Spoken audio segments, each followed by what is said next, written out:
Humans have a profound need to make sense of our experience, and one of the primary ways we do that is through stories. When we think we're responding to a person, experience, or feeling, what we're usually really responding to is the story we're telling ourselves about that experience. And when we confuse interpretation with reality, we give our stories a degree of power and influence over us they don't deserve.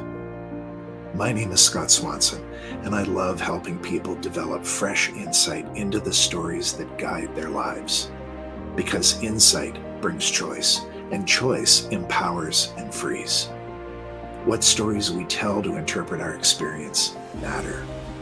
Doing a better job of interpreting what's going on around and inside us can make for a better life and a better world. Hi there. I want to tell you today a story about me and my dad.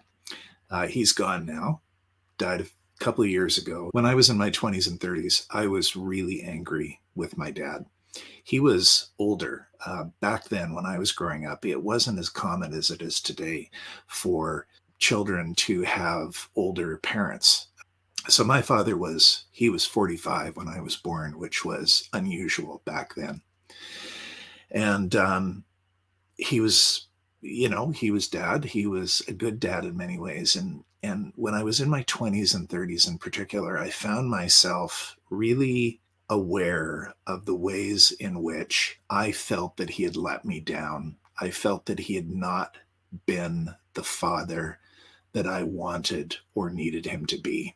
It wasn't that he hadn't been around. He'd been physically present, but my sense was that he had not been as emotionally present as I wished he had been. So through my 20s and 30s, I never lost touch with him. I never broke off contact with either of my parents, but I felt this sense of anger and disappointment, feeling that I had been hard done by. I remember going and visiting with my half brother. So my father was married twice, and he had two children from his first marriage. And my brother, who is 19 years older than I am, I had gone down to have lunch with him. And one of the reasons I wanted to visit with him was because I wanted to ask him about his experience of our father when he was growing up. And he told me about that, and I don't remember too much of it now, but I remember saying at some point in the conversation, it sort of turned to me and like, why are you asking me this? And I said, well, and I told him how I felt that I had been let down by our father, like he hadn't been the dad that I wanted him and needed him to be. And I don't remember what his wisdom was around that now, but he didn't blow me off, but he also didn't fuel it. He just kind of let me be where I was with that relationship. Anyway, years went by. My father and I were similar in some ways and very different in other ways. I suppose that's true for most kids and their parents. And as I was growing up through my 20s and 30s and even into my early 40s, I was more aware of the differences between us, of the space between us, than I was of the similarities. He was of the war generation. He had fought in the Pacific in World War II. He came from an entirely different world than I did, from the American Midwest. He had just had a completely different set of experiences, and then his personality, which was in many ways just different from mine, and something that I had a hard time acclimatizing to. Or maybe that's not the right word, a hard time accepting. It all changed when I turned 45. As I was coming up upon my 45th birthday, which was 3 weeks before my father's 90th birthday, one of my friends in this group of guys who I get together with gave me a wand.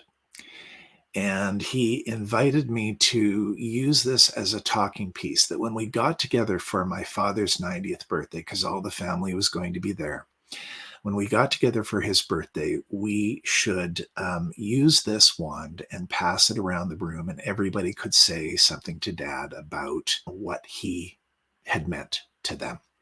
And it was in the days leading up to my 45th birthday And I started thinking about how I was the age that my father had been when I was born. And I thought about what was going on in my life at that time. I thought about how it would have been really inconvenient to have had a newborn when I was 45 with what I had going on in my life. It would have been an intrusion.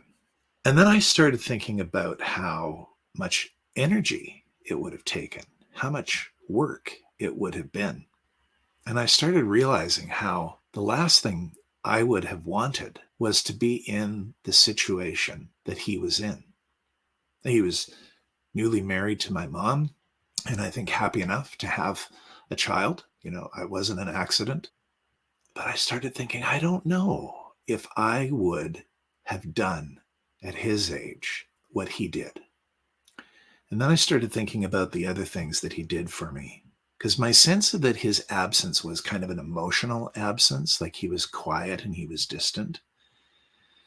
But every Saturday morning, he would drive me from where we lived in one suburb of Vancouver to another suburb of Vancouver. It was probably at least a 40-minute drive each way for my half-hour drumming lesson. Every Saturday, he drove me there and back. And then I remembered that when I was in Scouts, how old are Scouts? Like 11, 12, something like that. He was one of my Scout leaders. So he would have been in his later 50s. And he was taking us on camping trips and sleeping in tents and walking up the sides of mountains with a bunch of 11, 12, 13-year-old boys. And I started to realize how much he had been there for me in the way that he knew how, in the way that he was able. It wasn't necessarily what I wanted, but it was what he could do. And for the first time in a very long time, I had this sense of deep gratitude for my dad and for what he did for me and what he gave me. And something shifted in me at that point. And I had this sense afterward of the ways in which he had not been as much as I had wanted. But somehow it mattered less because I knew that he had done what he could do.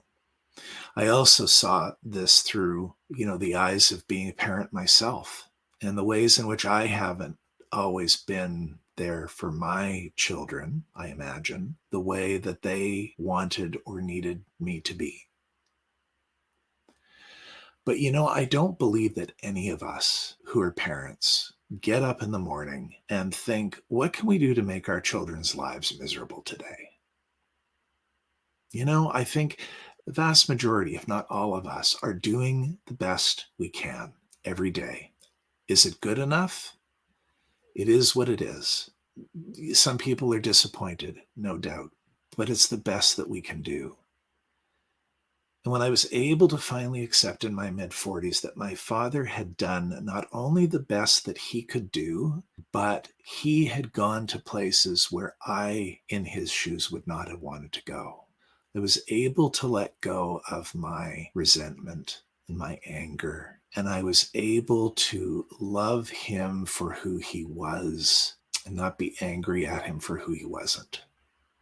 This period in our lives, 20s, 30s, 40s, it's not unusual for us to be sorting out our relationship with our parents. We grow up, we're different. We have different values sometimes than our parents. We have different beliefs than our parents. And there's something natural as we grow into adulthood of differentiating ourselves and separating ourselves from our parents. We don't live with them anymore, and we are our own people. And there is a reordering. There's a reorganizing that sometimes has to happen in there. And sometimes in the midst of that reorganizing and reordering, there is a distance that comes in between a child and his or her parents. And it doesn't always happen. But when it does, it's okay. And sometimes that's what we need in order to be able to define ourselves in the world.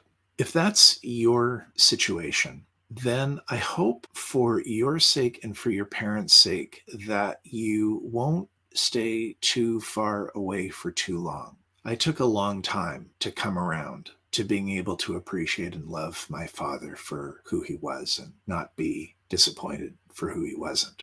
We were never that close, in the sense that even after I was able to appreciate what he had done and the sacrifices that he had made for me, our personalities still weren't any more aligned than they had been before. There was not a lot that we could talk about, and most of our conversations were fairly superficial. He was an extremely talented guy. He could build stuff, he could fix stuff, he was great with his hands. I'm absolutely useless with my hands. You know that whole thing about measure twice, cut once. Well, my thing is measure 4 times, cut once, and it's still wrong. Absolutely useless. But where my gifts are around, ideas and thinking and deep conversations. So if you find yourself at a time in your life where you are figuring out things with your parents, making sense of your past and your childhood, what they gave you, what they didn't give you, if you're in that position, do the work, because it's important work to do. But don't cut them off unless you really feel you have to. Don't stay away too long, because time goes quickly. My dad died a couple of years ago now. He was 97 and a half. And he lived a good life, and he died well. And I was so blessed and grateful to have been able to be there and to midwife him out of this life. It was truly a gift. And I think that, when he died, I was as much at peace as I would ever be with our relationship. And my hope is that that will be the case for you as well. Right now, you have, like we all do, a set of stories about your parents, who they were, who they weren't, what they did, what they didn't do. And those stories can become a pretty rigid framework for understanding who they are as human beings.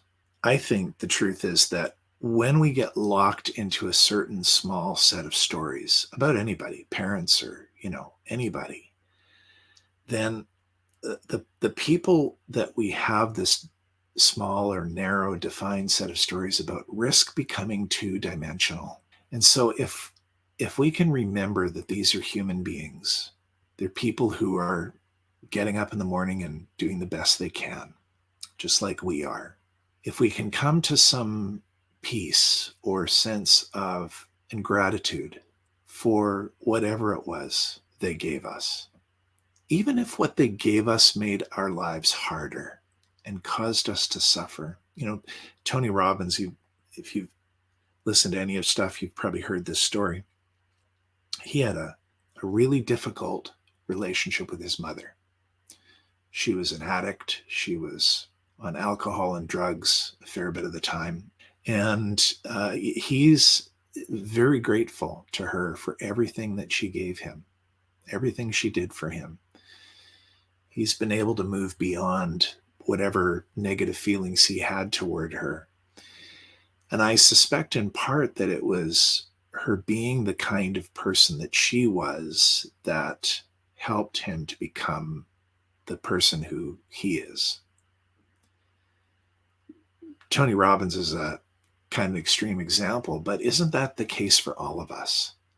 Right? For better or for worse, whether it's through the love they gave us or the suffering they produced in us, that our lives in some sense are a response to what they did, to who they were, for better or for worse. And that's up to us. We get to choose whether we want to broaden the stories, whether we want to deepen the stories, whether we want to be able to, in the same way that I did when I suddenly began to see my dad in a new way. So let's say that you decide you want to do this. You want to broaden and deepen the stories that you have about your parents, who they were, what they did, what influence that had on you, etc. How can you go about doing that? Let me give you a couple of ideas. The goal here is to reframe our thinking. Now, when I say that, I'm not talking about denying your experience or somehow trying to make yourself think that what you think happened didn't happen. It's not about denying or resisting your current experience and the way you've interpreted that. It's about embellishing that. It's about adding to it in new ways. So the goal here is to reframe our thinking, and reframing with the goal of achieving a new level of insight. The thing about insight is that we start off by seeing something one way, and then we have an experience. Somebody asks a question, something happens, and we have an insight. And after that, we can't help but see this thing that we were looking at before in a different way. We still have the ability to go back and see it the way we saw it before, but now we have an option. We have another way to think about it, like a new angle on the same thing. One thing you could try is, if you have siblings, you could talk to them. If you haven't done this already, it's almost certain that your siblings had a different experience of your parents than you did. Maybe not a radically different one. Maybe it was radically different, but it was almost certainly different. And so if you haven't talked about these kinds of things with them before, this is an opportunity to experience your parents from their perspective. That's one thing you can do. Another thing you can do is you can work on your language. There's this interesting relationship between language and what we perceive reality to be. And we tend to think that, things are the way we are, and then we use language to describe what we see. But in fact, the way it works is that we use language to describe what we see, and that in turn influences what we see and what we don't see and how we think. So by playing with language, by changing your language and experimenting with new ways, we give ourselves some space on what feels solid and firm and real. And we begin to see it as one possibility amongst other possibilities. So, for example, let's say you're going to do this with your dad. Start by getting a piece of paper and something to write with. And now write down on that piece of paper a statement that you believe to be true about your father. So, for example, I might write, "My father does not easily share his feelings with me." Then ask yourself, is that true? Yes or no? Then ask yourself, can you absolutely know that that's true? And sit with that for a second and just see what comes. Can you absolutely know that that's true? Maybe the answer is yes. Maybe the answer is no. The next question is, how do you react? What happens? Who are you when you believe that thought? And take some time to write that down. What images come to mind? What emotions and sensations do you experience when you think that thought? How do you treat your father when you're thinking that thought? How do you treat yourself? The next thing is to continue writing and to ask yourself, who would you be without that thought? So who would I be if I didn't have the thought that my father does not share his feelings easily with me? Think about that for a little bit and do some writing and take your time with this. And then I invite you to write down a few more sentences on your piece of paper. So take that original thought, whatever it is, and write down the opposite of that. So if my original thought was, my father does not easily share his feelings with me, then the opposite of that would be, my father easily shares his feelings with me. So do that, see how that sits, see what comes up as you think about that. Okay, so once you've done that, then the next step is to take the thought and turn it around. And so if you have a subject and an object, you just invert them. So in the case of example of, my father does not easily share his feelings with me, I would write down, I do not easily share my feelings with my father. Sit with that for a little bit. See what comes. And then the last one is to turn it toward yourself. I don't easily share my feelings with myself. And again, sit with that and see what comes up and do some writing, do some journaling about that.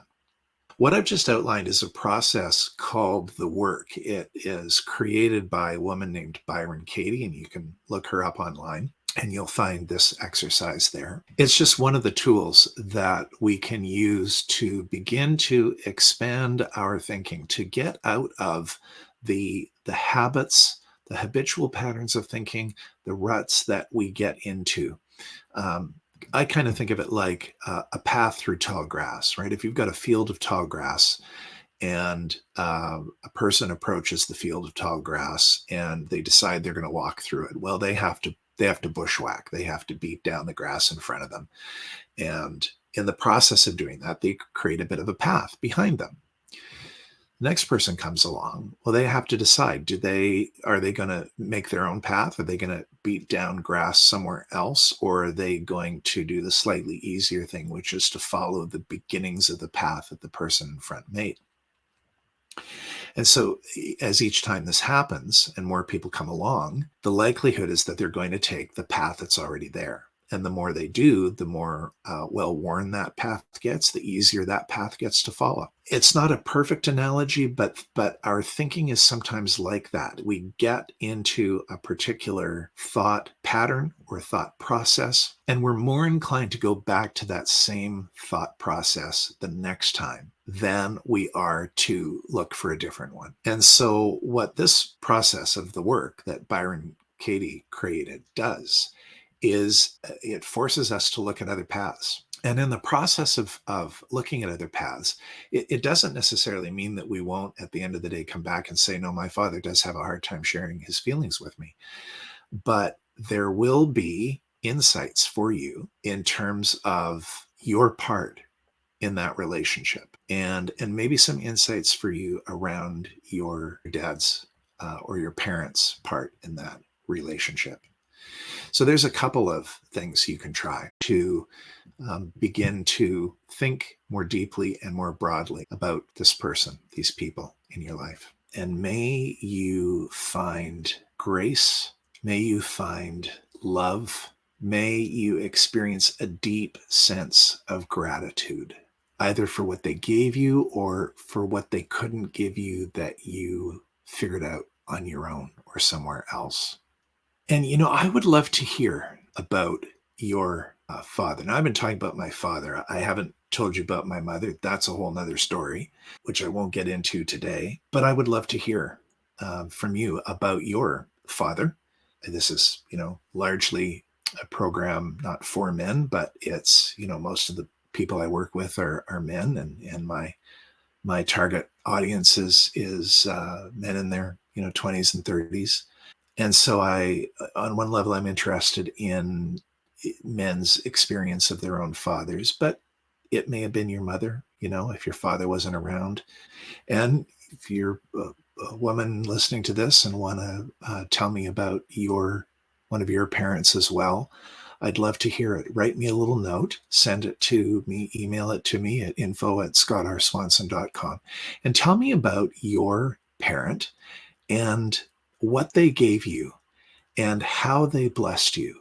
And maybe a little bit of what was difficult, if you want to share that, how you have come to terms or are in the process of coming to terms with your own parents, as you may well be coming into a time of your life where, if you are not already a parent, you may be one before too long. And that gives us a whole new lens on our experience of our own parents, once we have our own children, and we start to see the world from their end of the magnet, right? Their pole on the magnet.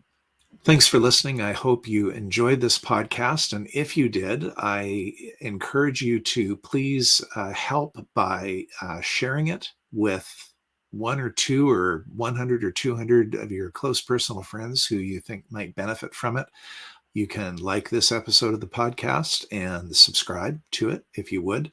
You can also do that on YouTube, subscribing to the YouTube channel, which will have all of the podcast episodes that I produce, as well as other videos which are not part of the podcast. I'll see you back here soon. Thanks for listening to this episode of the Personal Story Coach podcast. What are you taking away with you that can help you change the way you think about your life? I help people, mostly men, gain insight into their current stories and practice telling ones that better align with their purpose and principles. If you'd like to know more about what I'm working on, go to personalstorycoach.com. There you can subscribe to my blog, see my menu of offerings, and sign up for my mailing list. Until next time.